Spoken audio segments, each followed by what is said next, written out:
அவங்க அசிஸ்டன்ட் இசைவாணி. இன்னைக்கு எங்கே இருக்கேன்னு பார்த்தீங்கன்னா ரம்யா சாமசிவம் சொசைட்டியில் இருக்கேன். பிக் வந்து ஜஸ்ட் 20 மினிட்ஸில் வந்து கொடுக்குறேன்னு சொல்லியிருக்காங்க. ரொம்பவே எக்ஸைட்டாக இருக்குது. அதெல்லாம் வந்திருக்கேன், பார்க்கலாம்.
பண்ணிட்டாங்க. ஆனால் வந்து 20 மினிட்ஸ் சொல்லியிருந்தாங்க. ஸோ அவங்களுக்கே தெரியாமல் நான் வந்து டைம்லாம் வந்து பார்த்துட்டு தான் இருந்தேன்.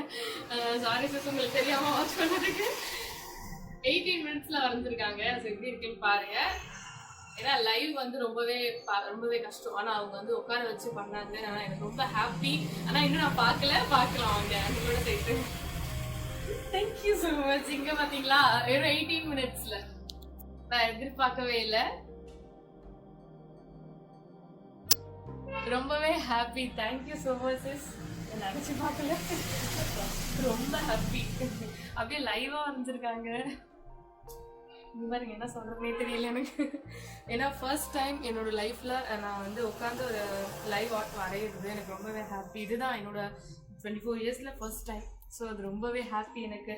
அதனால் இதுதான் ஃபஸ்ட்டு நான் வீட்டில் வந்து பண்ணணும். ஏன்னா இதுக்கு முன்னாடி வந்து பிபிசியில் அவார்ட் வின் பண்ணதுக்கு வந்து சிஸ்டர் தான் ஃபஸ்ட்டு எனக்கு அவார்ட் பண்ணாங்க. ஸோ அதனால வர பெயிண்டிங்லாம் அப்படியே வச்சுட்டு அவங்கள்ட்ட தான் நான் ஃபர்ஸ்ட் வீட்டில் மாட்டணும் அப்படின்னு சொல்லிட்டு தேங்க்யூ ஸோ மச். ரொம்ப ஹாப்பி எனக்கு. நான் அப்படியே வரைஞ்சி வச்சுருக்காங்க. ஸோ ஹாப்பி இல்லை. உங்களுக்கு வேணுமா காண்டாக்ட் பண்ணுங்கள். சேனல் வந்து நீங்கள் கண்டிப்பாக பார்க்கணும், சப்ஸ்கிரைப் பண்ணணும். ஏன்னா நீங்கள் பண்ண அடுத்தடுத்து அவங்க வந்து இன்னும் நிறைய பண்ணுவாங்க. ஸோ அதுக்காக தான் நீங்கள் சப்ஸ்கிரைப் பண்ணி வச்சுட்டீங்கன்னு வச்சுக்கோங்க, உங்களுக்கு நோட்டிஃபிகேஷன்லாம் அழகாக வந்து விழுந்துடும். ஸோ நீங்களே பார்த்துக்கலாம். அதுக்காக ரொம்ப thank you so much. Thank you so much. ரொம்பவே ஹாப்பி இன்னைக்கு ரொம்ப எனக்கு ஒரு குட் டே. Thank you sis.